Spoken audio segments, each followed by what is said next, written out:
Hallie Casser-Jane Show, talk radio for fine minds, airs Wednesdays, 3 p.m. Eastern, and is always available for your listening pleasure at HallieCasserJane.com.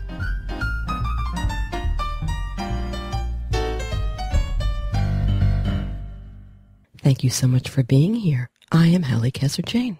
Today on the Hallie Casser-Jane Show, a look at the astonishing life and career of fashion and cultural tour de force, Coco Chanel, and a look at occupied Paris at the height of World War II.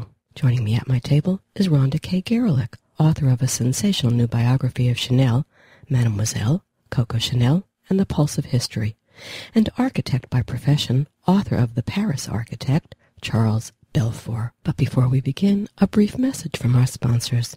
You are listening to the Hallie Casser-Jane Show. The Hallie Casser-Jane Show is always available online at HallieCasserJane.com and a host of venues, including Blog Talk Radio. Be sure to visit us at our newest home on iHeartRadio. Today, the Hallie Casser-Jane Show is brought to you by Audible.com, a leading provider of spoken audio information and entertainment. Listen to audiobooks whenever and wherever you want. If you want to listen to it, Audible has it. With over 150,000 titles in virtually every genre, you'll find what you're looking for. Get a free audiobook and 30-day trial today by signing up at www.audibletrial.com/The Hallie Casser-Jane Show. Is someone you love living with frequent pain? Are they spending more time just sitting in a chair or lying in bed or going to the ER more often? Other than taking them to the doctor, you may not know what else to do. Treasure Coast Hospice can help in more ways than you may realize. Even if you don't think your loved one is ready for hospice care, their experts can evaluate your loved one's condition and direct you to the right resources in our community. Call Treasure Coast Hospice to learn more or visit tchospice.org.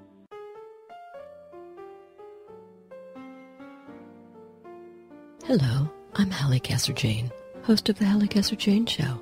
Join me Wednesdays at 3 p.m. Eastern when I talk with the great artists, writers, musicians, politicians, and celebrities of our day. The Hallie Casser-Jane Show is talk radio for fine minds. Tune in live or listen to the podcast at HallieCasserJane.com.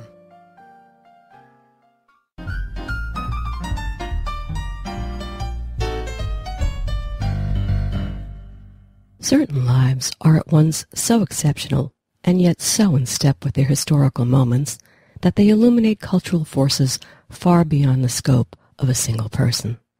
Such is the case with Coco Chanel, whose life offers one of the most fascinating tales of the 20th century, throwing into dramatic relief an era of war, fashion, ardent nationalism, and earth-shaking change.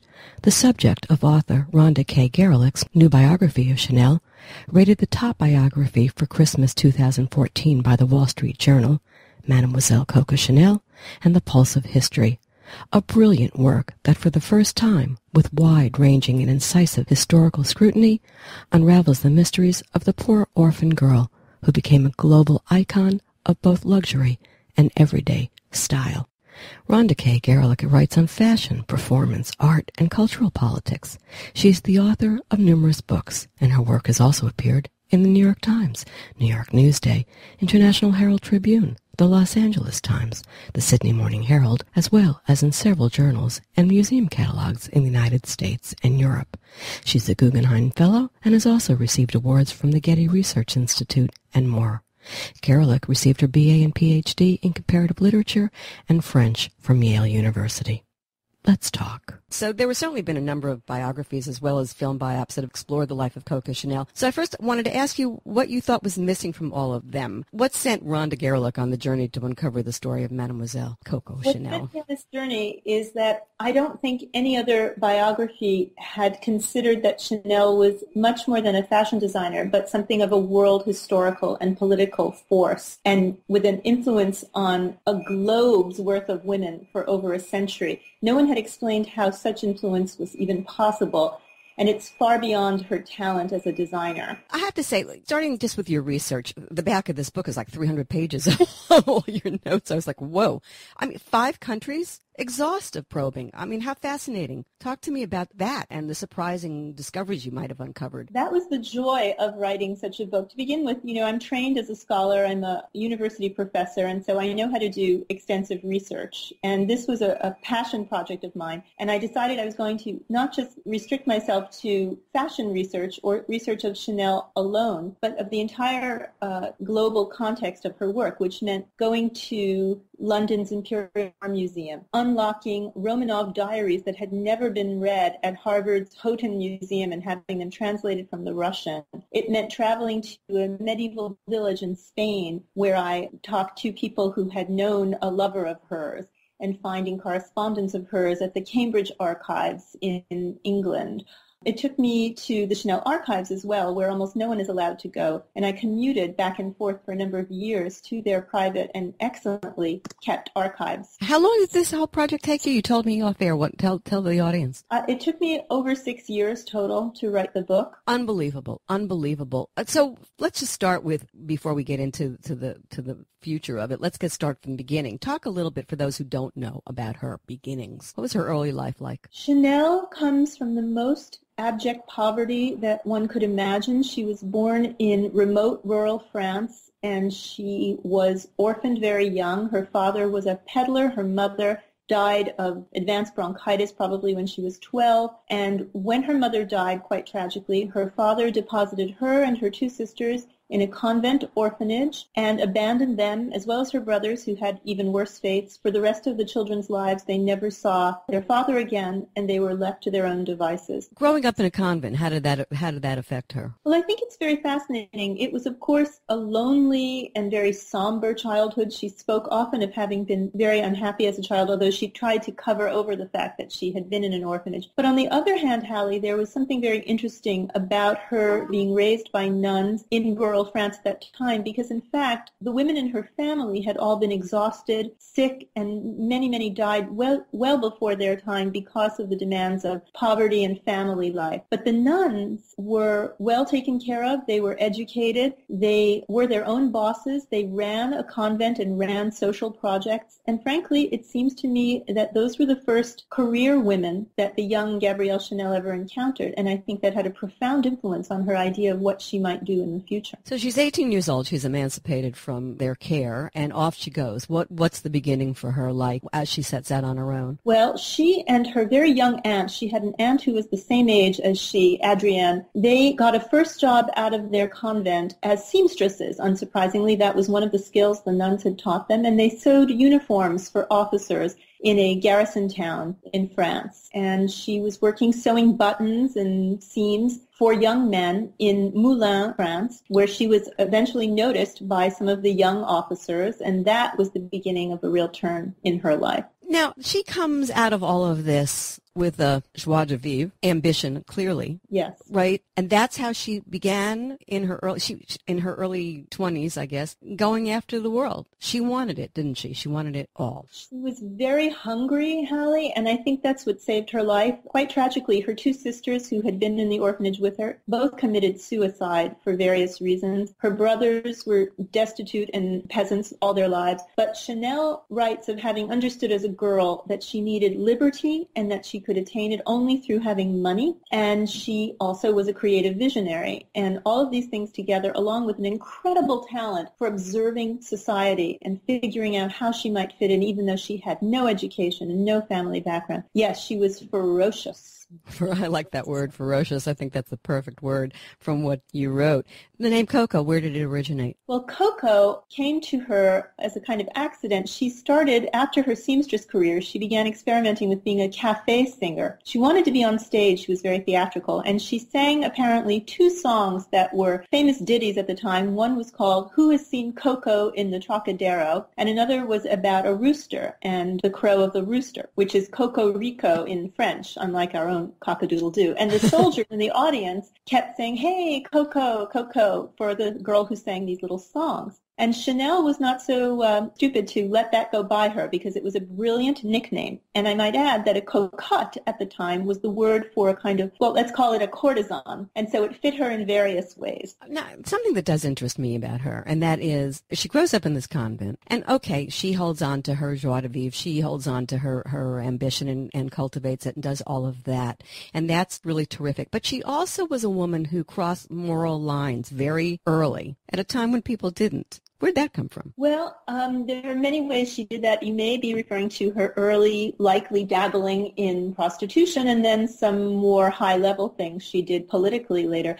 I think what happens to people who are so badly damaged at a young age is that the consequences of these kinds of transgressions don't seem so grave to them because the worst has already happened. She saw her entire world disappear before her eyes when she was a child. Mother dead in front of her, and about 2 days later, her father gone forever and herself locked in a prison, essentially.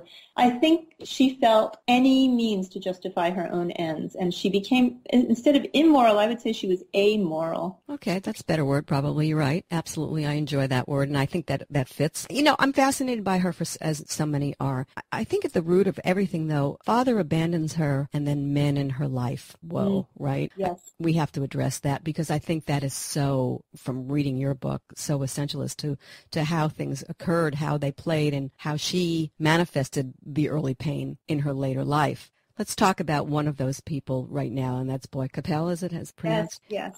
Who shaped her, for sure, and her empire. Talk to me about him. Yes. Arthur Boy Capel was a British upper-class man she met in her late 20s who had every advantage. He was perfectly bilingual. He was half French, half English. He was the son of someone who'd made a fortune in the coal industry and had a very beautiful socialite mother. And he fell in love with Coco in a way that no other man ever did or could, and they could see each other. And quite exceptionally, Boy Capel helped her found her empire by teaching her the business secrets he knew from childhood and by teaching her about philosophy and poetry and literature and world history, religion. That was a kind of tutelage that a girl like that could never have expected. And she was quite passionately in love with him, but he could not marry her. He did not marry her. He wound up marrying a woman of his own social class, although they kept an affair ongoing for a while after that. And then, as I described in my book, quite tragically, Boy Capel was killed in a car crash. And with that, I think, went the last vestige of connectability for Chanel. She lost whatever remaining faith she had in the human race after that tragedy. And she turned quite brittle slowly over time. So let's address fashion, because we all know the look, the little black dress, the pearls, the jersey fabric, the pants, the comfort, the ease. But there were so many other ways in which she changed things for women that we don't readily attribute to her. I'll give you one, and then you can play with some of the others. And allowing women to sunbathe, get a tan. That was something that women didn't do. They walked around looking like they died 40 years ago. Exactly. Chanel was a natural athlete, Hallie. She loved going into the sea. She loved horseback riding. She loved hiking and long walks. She was very aware that keeping one's figure and keeping energetic and fit was the secret to being youthful. And she was the first person to go out in the sun and let her skin tan. And she was olive skinned. She had a beautiful, easy, quick tan. And all of a sudden, all the women who had parasols and thought that a tan was a humiliating sign of having been a peasant changed their minds and went out to sunbathe. But I will add that later in her life, she was taught that the sun could damage one's skin. She began having her chemists manufacture sunscreen for women. I love this woman. I love everything about her. Is there nothing you don't love? She also cut her hair before other women were wearing short hair. She made eyeglasses. Okay. Yes? Yes, indeed. This is another way that Chanel sort of teaches us all to turn our flaws into assets. And it was her kind of philosophy of inversion, if you will. She wanted to be tan because it suited her athleticism. Then she would simply invert the norm. She had terrible vision, and I mean terrible. I've tried on her own personal pair of eyeglasses in her apartment with the indulgence of the House of Chanel.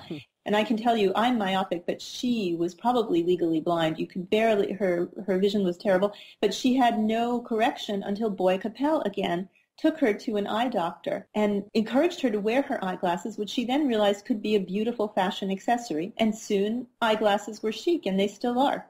Amazing.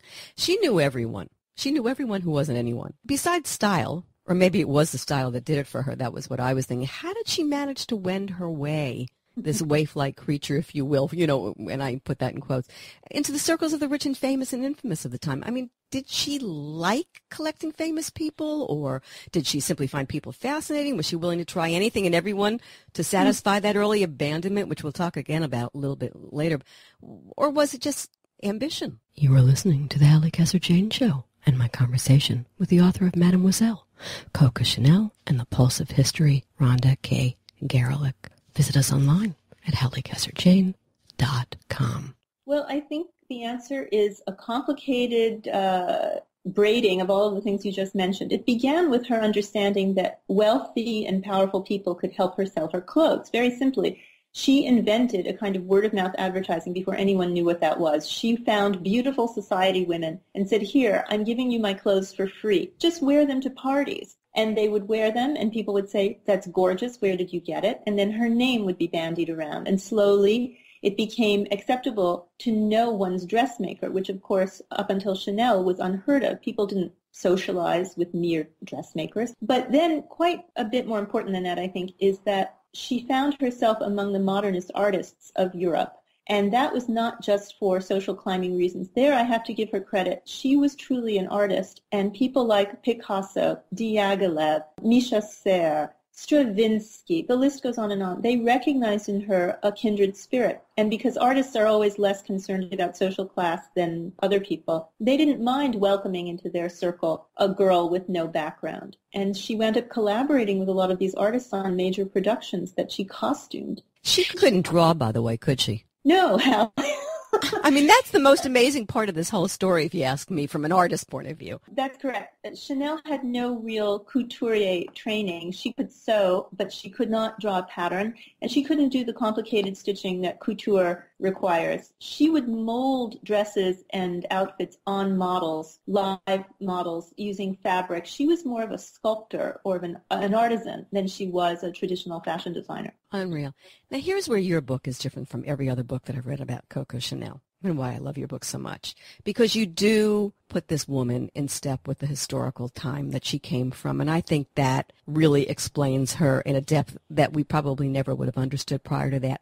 Let's look at World War I and Chanel, and let's talk about her and politics and World War I and diplomacy. It's a lot to throw at you, but I want to get that in here because I think it's so essential to her story. Yes, thank you. That's actually a big part of the story that I don't think has been addressed. To begin with, she spent World War I in Deauville, where Bois Capel brought her to protect her from the front. And it was there that she began making her jersey costumes, her jersey ensembles. And jersey was a cheap fabric that had been used for men's underwear. There weren't a lot of materials available. And at that very time, women were starting to work in a way they hadn't before World War I. They were doing jobs that men had done before, and simple, easy, lightweight outfits were crucial to these women. And there was Chanel providing exactly such outfits at a time when they were needed. She saw the need, she understood the relationship between what was going on in the world politically and what material culture, what women's clothes needed to do to respond. It was also a time, because women were entering the workplace, when a lot of the restrictions on women's freedoms were falling away. Women were suddenly going out. I'm talking about upper class women, of course. Mm-hmm. They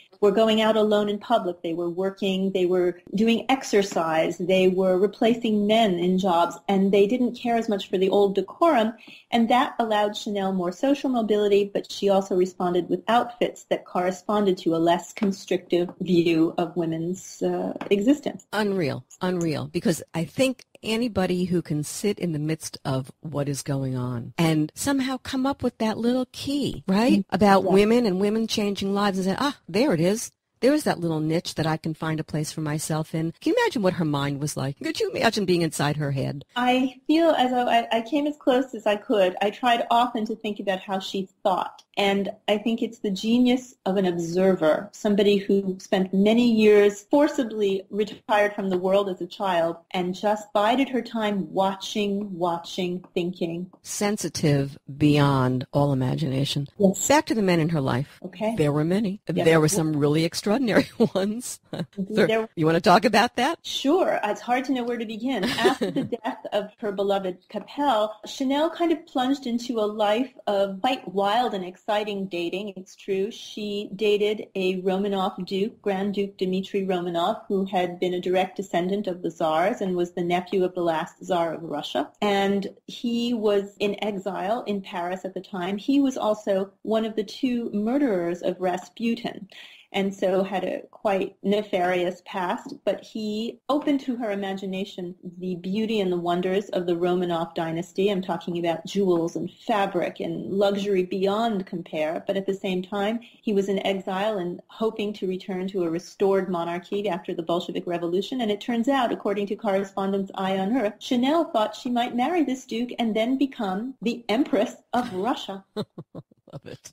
That didn't work out, obviously. She dated the wealthiest man in Europe, the Duke of Westminster, for many years, who introduced her to international royal society, who was himself politically rather suspect, actually, who took her fishing, hunting, gave her her own textile mill to make Scottish tweeds, and there we see the influence of his world on the clothes that we still enjoy today of Chanel's, those famous tweed suits. Here's the thing that's fascinating to me. Many things, of course, are in terms of her, but I want to get back to this abandonment issue because the men that she chose to involve herself with were never men who could really give her themselves. No. So, it's interesting that as a child, it's the abandonment thing, and of all the things that she accomplished in her life, that she couldn't throw away. She was still hammered by her father, abandonment, and, and by no fault of her own, her mother's as well. She couldn't overcome that, could she? I don't think so, Hallie. It was the single biggest tragedy of her life, but I think it was combined also with the fact that she was so unusual in being a peasant, actually literally of the peasant class, who then rose to the highest realm of society in Europe at the time. There were really no men, virtually. I can't imagine a man who would have married her in her day, even though she had befriended so many people of the highest society. While she was still a young woman, she could become lovers with these men. And yes, I agree absolutely, the psychological effect of her father's abandonment was being replayed over and over again. That's clear. But also the social class structure of France had not changed enough for men of rank, privilege, and aristocracy to seriously consider marrying a peasant, even if she was the famous Coco Chanel. It was a double whammy. And she must have known that, no? She did know that. And she spoke often of the difficulty in having no provenance, if you will, of having no lineage in France. She said that she thought foreigners were welcomed in France more easily than French people who did not have family background.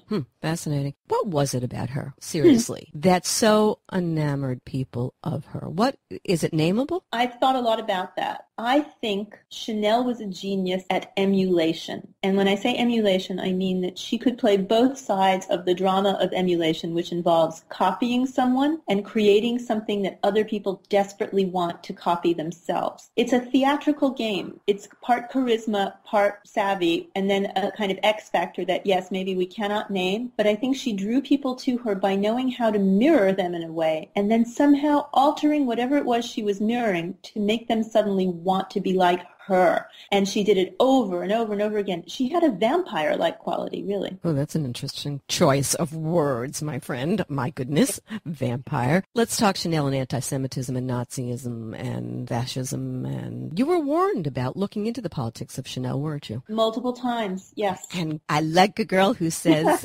too bad, I'm going there. You went there. Talk to me.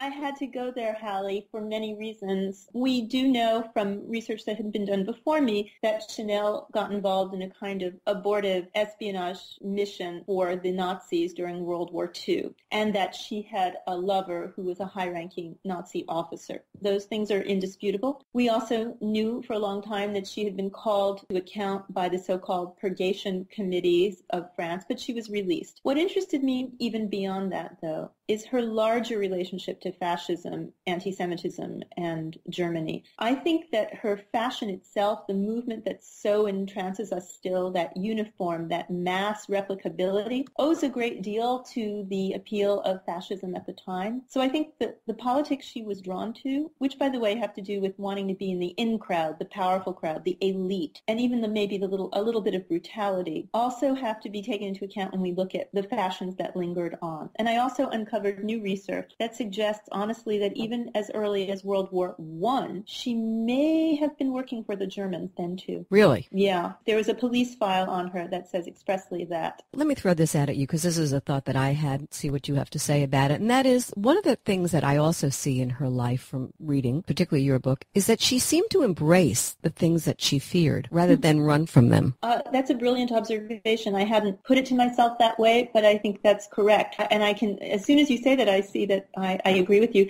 For example, she did not know how to swim, but she learned that Araceli loved boating, and so she forced herself to be a good sailor. She thought oysters were disgusting and forced herself to eat them. These are minor examples, because she learned that that's what the upper class did. And on a much more serious scale, I think she figured out that in order to overcome her background, she would have to plunge into every unknown, every danger, and she trusted herself because she was strong enough to have survived that childhood. I think it gave her trust in her own capacities, but that did not make her happy necessarily. She was wildly successful, but actually never happy. I want to talk to you about that in a little bit, but let's go on just and get a couple of other things that I think are relevant to this conversation. The book is filled with Chanel quotes. Hers, a lot of people say that it was a publicist's dream who came up with these quotes that she bantered around so much. How much of her is contrived versus how much is the true Chanel? Oh, well, she was a publicist's dream in a way, but she was her own publicist. There has never been a publicist as ingenious as Coco Chanel. So all the quotations in my book are quite genuinely her own. Whether they accurately represent her life is another matter. She was a spin artist before we had such a term.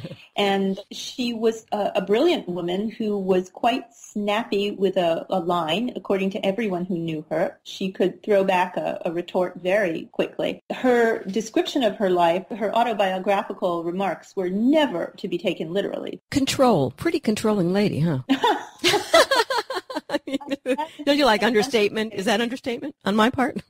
Big understatement. She was a control maniac. But, again, you can understand how a girl who had no control over her life, who lived in a routinized, extremely oppressive childhood home, would seek to reverse that situation as soon as she could. She was summoned to Hollywood. She went. Not such a great marriage there, huh? No, that's a very interesting story because, of course, America would later provide her with great success. But in the 1930s, Samuel Goldwyn invited her to MGM to do costumes for a number of films, which she did. And they are very attractive costumes, but they look exactly like her regular clothes. And that was not what they wanted in Hollywood at the time. If you have seen any 1930s movies, you know that women wore marabou stoles and white satin gowns while sipping coffee in the kitchen in every scene. It was an extravagant time. It was an attempt to offset the Depression. And Chanel's muted, elegant clothes were not a hit in Hollywood, and she left. And she was equally disgruntled with Hollywood. She thought it was a ridiculous place at the time. Her influence extends beyond the long life of her company. And as you say in the book, I'm going to quote, she's been woven deeply into global consciousness. Her name remains as recognizable today as it was a century ago. Why? Yes, I think the reason is that Chanel tapped into something that's much deeper than a fashion longing. I think Chanel hit women where they live. She understood deeply what it means to want to fit in, Hallie, and fit in every sense, not just fashionably, but socially, psychologically, erotically. And she invented a look and a lifestyle that goes along with the look, a kind of theatrical role for women that was universally delicious. And we will never get over the desire to fit in and also blend in and be appropriate. Every woman who's had to wonder what to wear to a cocktail party and come up with a little black dress, or what to wear to that business meeting and worn a little business suit, has channeled the spirit of Coco Chanel. By 30, she was a household name in France. By age 40, she had become a multimillionaire and a household name. Mm-hmm. Let's get to the bottom line. Was she a happy camper? Was she ever a happy woman? And is there any truth to the drug stories that abound around her? I think sadly the answer is no. Chanel was never a happy woman. I think she had moments of happiness briefly in her early 30s when she was in love with Boy Capel. I think she took pleasure in her success, but no, she herself said she was profoundly unhappy. And unfortunately, it does seem as though from around the age of 52 or so to the end of her life, she had some kind of addiction to an opium-derived sleep medication called Sedal, perhaps more extensive even than just that medication. But yeah, there seems to be reason to believe she had a morphine-related drug addiction, but she was highly functional nonetheless. I love the fact that you so well described the seductive nature of her, even in death. I love that part. I just love it.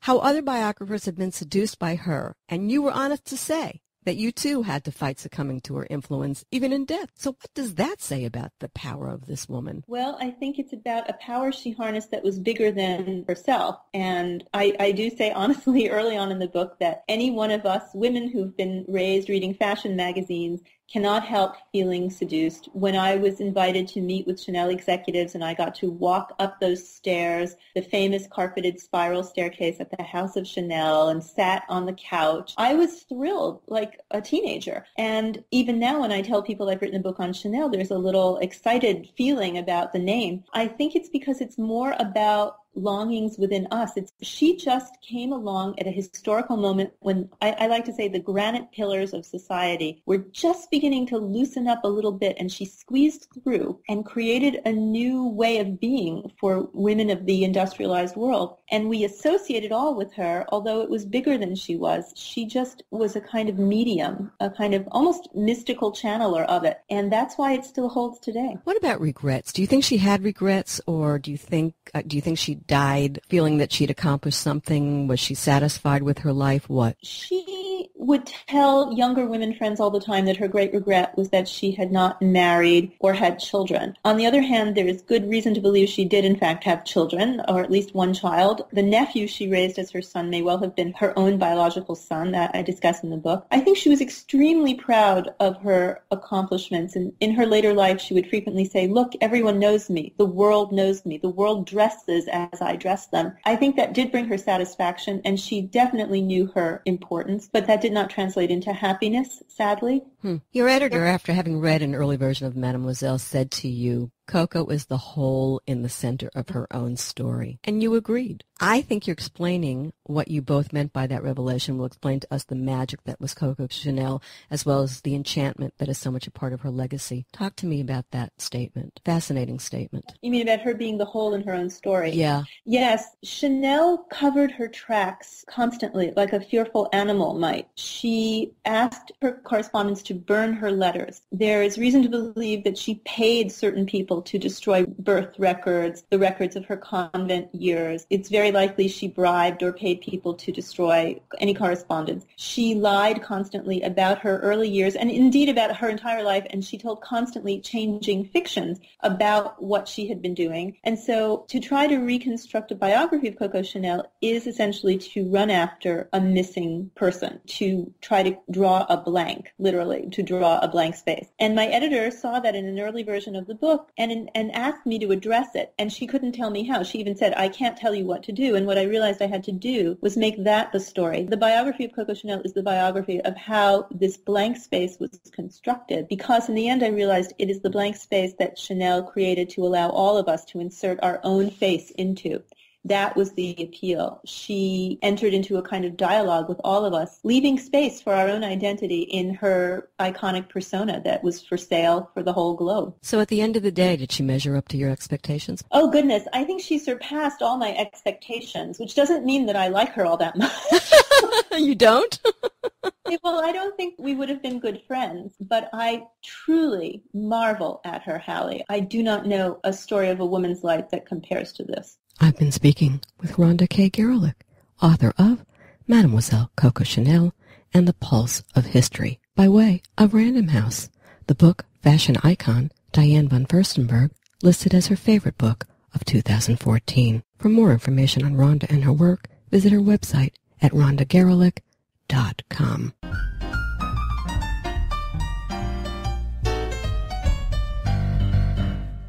An architect by profession, author Charles Belfour has published several architectural histories, one of which won a Graham Foundation grant for architectural research. He graduated from the Pratt Institute and Columbia University, and he taught at Pratt as well as at Goucher College in Baltimore, Maryland. His area of specialty is historic preservation. A freelance writer for the Baltimore Sun and the New York Times, The Paris Architect is his debut novel. The year is 1942. The place? Paris, where gifted architect Lucien Bernard accepts a commission that will bring him a great deal of money, and maybe get him killed. But if he's clever enough, he'll avoid any trouble. All he has to do is design a secret hiding place for a wealthy Jewish man, a space so invisible that even the most determined German officer won't find it. He sorely needs the money, and outwitting the Nazis who have occupied his beloved city is a challenge he can't resist. But when one of his hiding places fails horribly, and the problem of where to hide a Jew becomes terribly personal, Lucien can no longer ignore what's at stake. The Paris architect asks us to consider what we owe each other and just how far we'll go to make things right. Let's talk. So, Charles, I've got to start with this. What could be more horrible than what happened in World War II? And in world history, not much. And yet we find ourselves desiring to go back to that time. Writing historical novels about the Nazi era has become almost a business. First, as a writer, why the need to go there? Well, it's still a fascinating time. And for me, it was just a time and place where I could set up an interesting plot that revolved around architecture. Okay. Equally, I'm curious what you think readers are so drawn to in the stories about that time. Did you think about that before you wrote the book? I knew that there's really a large World War II readership. People are still fascinated by that time. There's still movies made about it. It seems it just keeps on going. And I thought that was a popular, period of time that people were interested in. So you didn't have any real, attraction to it, or you did? No, I really didn't. Okay, that's interesting. You're an architect. Was it the architect who wanted to write a story, or the writer in you who wanted to write the story where your architectural training could come into play? Which was it? It was the writer part of me. Uh-huh. I had written some nonfiction, and I wanted to take a stab at writing fiction. And I knew that I wanted to have architecture as the basis of the plots. That was the whole premise. And I just went from there, searching for a plot idea, to spin a story off of. So what was the inspiration for the Paris architect? I came across a historical item that during the reign of Elizabeth I, these things that were called priest holes were built to hide priests. At that time, Catholicism was banned and priests weren't allowed to say Mass. And so if the Queen's soldiers came to raid the house where they were staying, they could just hide in these temporary hiding places till they left. And so I just transposed the idea to World War II, Paris. Your family, your mom was in Paris during the war or in Europe during the war? Talk to me about that. She was in Europe during the war, and she was in Poland, and she was just a teenager, and then she had been put into a labor camp, like a factory, to work for the Germans. Why her? They just would randomly, pick people, force people to go into these factories. The Germans needed lots of people to produce material for the war. And she wasn't Jewish, right? No, she wasn't Jewish. Right, and I think that's important because I think everybody seems to think it was only the Jews who were under the thumb of these people, and certainly mostly Jews were, but there were others as well who wound up getting caught up in the grossness of the situation. The story takes place in occupied Paris in 1942. Paris. I love Paris. I assume you've been to Paris, yes? Mm-hmm. Yes. I wasn't there while I was writing the book, though. Lots of people asked me that. So, but I'd been there before. It's an architect's dream, right? Mm-hmm. I don't know if it's... I think it's the most beautiful city in the world. And Washington, D.C. isn't bad. Didn't the same architect have something to do with both cities? But it's got to be a dream as a writer who is also an architect. I don't know what kind of architect you are. I'll ask you that. To have that as a character almost in this novel, was that just a lot of fun?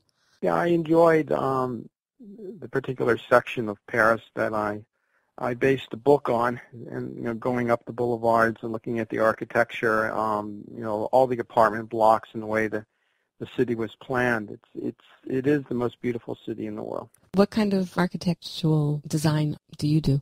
I specialize in historic preservation, so I work on these old buildings, like old factories or old firehouses, and recycle them into new uses, that type of thing. Oh, I love that. So I either work as an architect or as a historic preservation consultant. Okay. So that certainly was something that you could apply to this wonderful little book that you've written. Important to your story are the occupied, how they behaved as they watched the horrors that the Nazis were perpetrating on the Jews and others. Your thoughts? I had done lots of research on everyday life during the occupation in Paris, and I wanted to get those details into the book about people who were continually hungry because there just wasn't enough food, and people were always scared because they could just disappear one day, or someone in their family could just disappear. And so it was hunger and fear that pervaded their lives during that period. Well, in all that research that you did, was there anything that you found that you hadn't known that you found utterly shocking? One thing is that if a Gentile spouse was married and had a Jewish, wife or husband, lots of times they would abandon them because they were going to lose their job or they felt that they were going to face a hardship, and they would just walk away from the spouse. That was probably the most shocking thing. Wow. I sometimes think that anti-Semitism has become almost genetic. It's like the genes have been altered by the years of the scourge being passed down through families. You were listening to the Hallie Kesser-Jane Show and my conversation with the author of The Paris Architect, Charles Belfour. Visit us online at HallieKesserJane.com. Let's talk about your main character, Lucien, as the novel begins. His personality is basically an indifferent person, a self-centered person, and also explained in the book, France was an anti-Semitic country, and this kind of anti-Semitism was just passed down, from generation to generation. It's a Catholic country, a Christian country, so there was a lot of anti-Semitism that, just continued to persist generation after generation. So, he was a product of that. Okay, so he was an architect. He's your architect. Talk to me about the main part of the story and him and what happens. Well, during the war there was absolutely no work, and he gets a phone call from a wealthy man, and he goes to this apartment, and he thinks he's going to get a job to remodel the apartment, but then he finds out when the industrialist offers him money to design a hiding place for a Jew. And first he doesn't want to do it because he can die, helping Jews. And then he thinks about it, and then he needs the money because he's offered a lot of money. And also there's the challenge in it, in outwitting the Germans. And so those two factors, persuade him to design his first hiding place for a Jew. Did you like him as a character? In the beginning, I didn't. I wanted him to change and discover sort of a sense of humanity about himself and become a better person throughout by the end of the novel. But, I liked, the architectural side of him that he wanted to design. He wanted to design so bad that he would design for the Germans, design factories for them. He was so hungry to show his talent. And so I could understand that part, and I could understand his love for architecture. So they worked on two levels there. There's silence and there's collaboration. Is one any more excusable than the other? Because that does come up in the book. I'm sorry, what? I said there's silence. One can be just silent and look the other way. And then there's collaboration. And I said, is one more excusable than the other? Yeah, people looked the other way. They didn't want to know what was going on. Collaboration is a completely different thing. Is when you often receive some reward, for helping the enemy. So at least in the French people's eyes, collaboration was the worst thing that you could do. And if you were caught collaborating, what happened? At the end of the war, lots of people either were prosecuted for it or just simply beaten up, by a mob or something, and hounded out of their village or their town. So the collaborationists, paid a price, for their decision. Fear, suspicion, horror, danger, suspense all ignite in The Paris Architect. So I get back to our fascination and joy of reading things about the Nazi era. I wonder sometimes if perhaps guilt for what happened to others doesn't play into some of this interest in this particular period of time, that we want to put ourselves through the same fear and compendium of emotions, maybe to purge and maybe to share. And I wonder if any of those things crossed your mind in creating these characters or in writing this book for you. No, I had no, sense of guilt when I was writing the book at all. No, not you, the guilt, your characters. I'm sorry. Not you, the characters. Okay. The characters? Yeah, putting them through. I guess in some cases, maybe the old French priest who hid Jewish children, maybe there was some sense of guilt in what he did, and then maybe the Manet, the wealthy industrialist, felt some sort of sense of guilt over watching what was happening to the Jews in Paris. That probably played into it a bit. The opposites in this book are fascinating. There's the beauty of Paris, and there's the horror that's going on. And it's as if the two worlds were colliding, and they were. And did you think about that, and did you think about how you could convey that, or was that just something that happened, showed up?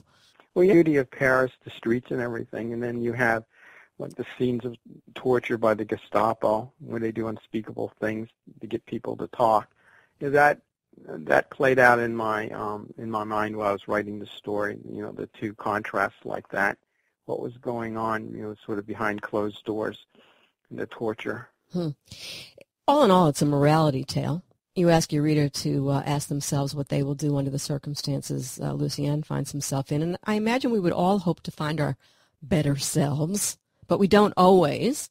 And right? It's easy to think that you would be a hero now and do something like that. But if you were in people's places during the Second World War, you would be, scared for your own life and scared for your family's life. So, in 2014, it's easy to think that you would help somebody. But if you were placed back in that time period, you might not want to get involved at all. Not have the courage to get involved. Sleeping with the enemy. Term, by the way, as your character Adele did. What were your thoughts on her? And there always seems to be this self-motivation, and Lucien too, involved. Adele, the fashion designer, she was based on Coco Chanel, who supposedly slept with German officers during the Second World War, and she basically thought they would win the war and there wouldn't be any consequences for what she did. But again, it gets into this moral thing and what's right, what's wrong. I have to tell you, sidebar, you did that business about Nazi uniforms, and I found that utterly fascinating, how even that could be turned into something. It was just a bizarre thing to describe, the SS officer's uniform and everybody else's, right? Could you understand that kind of like just, it was, I wanted to take a bath after that scene. Stuff you stood up against the Nazis, and you mentioned your character, Father Jacques. He refused to be intimidated by the Gestapo colonel interrogating him. But why is it always, do you think, in books, in films, in everything that has to do with that it's always the priest or somebody of a spiritual nature who is the one who stands up? Well, his inspiration was I discovered that there were lots of French priests in this period who risked their lives hiding Jewish children. That was another big surprise. And so it really interested me. So I decided to create a character, based on that. But, it's, I guess it goes with the territory being, a priest or a minister or a rabbi that you have this, different sense of morality and, different sense of courage there. But you're right, in books and in movies, the religious guy always has the high ground there. Yeah, I'm not so sure that's always true in life. Here's another question about that. Writing about Nazis. I just finished watching The Winds of War and War and Remembrance and rereading the book, Herman Wouk's brilliant historical drama. I don't know if you've ever read it, about World War II. Going back and looking at that and rereading that, he's one of the few people that I really saw who who had an interesting take on how he portrayed the Nazis. And I'm wondering whether you thought about that when you were writing this, because they look, we don't know, we weren't there, how they were, but, Hitler is always portrayed as this he was mad, but, screaming, ranting lunatic. Nazis always seem to be portrayed, as Achtung and tough and whatever. And it's almost a caricature, and yet maybe it's not a caricature. And maybe that's one of the weirdest things about looking back, these many years, later at those. But that's what filmdom has done to them. What are your thoughts, Annie, as a writer, on portraying them?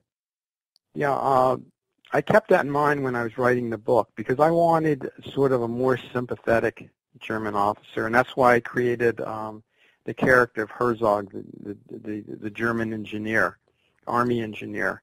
I'd come across this fact that this German officer had kept a diary during the war, and in it, he said how humiliated and embarrassed he was the way the Germans, treated the Jews, rounding them up, and he was guilt-ridden about that, and very ashamed.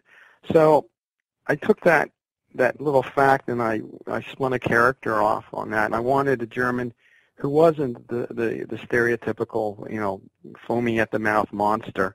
I wanted one who was more cultured, better educated, and more sympathetic. And I wanted him to form a friendship with Lucien the architect, to have sort of a bond during the war there, during their experiences there.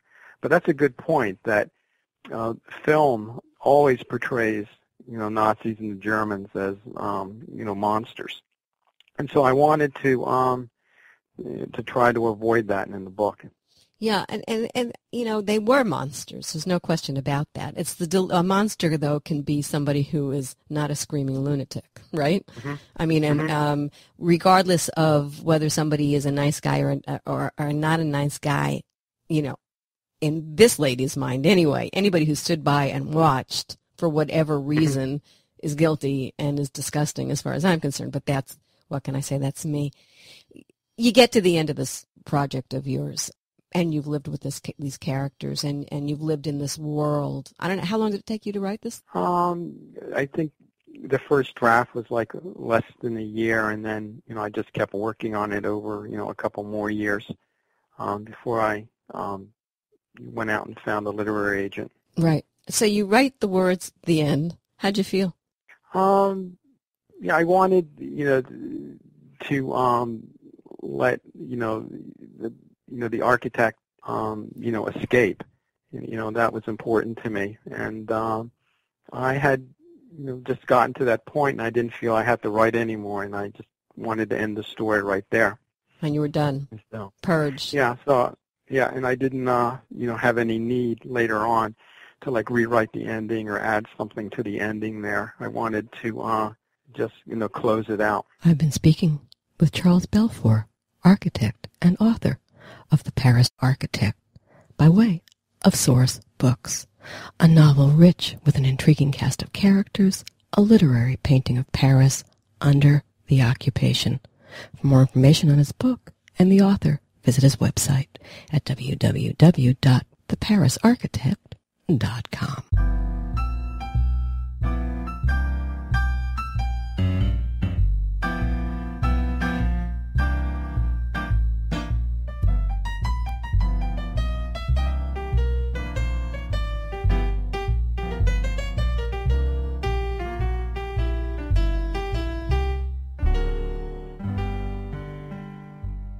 Before I go, I want to remind everyone that podcasts of current and past shows are always available to listen to free on iTunes under The Hallie Casser-Jayne Show. The Hallie Casser-Jayne Show is also available for download via Spreaker.com, Stitcher.com, BlogTalkRadio.com, and a host of other venues. Google The Hallie Casser-Jayne Show, and you will find us. Of course, podcasts of our shows, both past and present, are always posted for your listening pleasure at HallieCasserJayne.com, which I hope you'll visit often for the latest information on our upcoming segments. Oh, and while you're at HallieCasserJayne.com, don't forget to visit my blog to read my latest musings.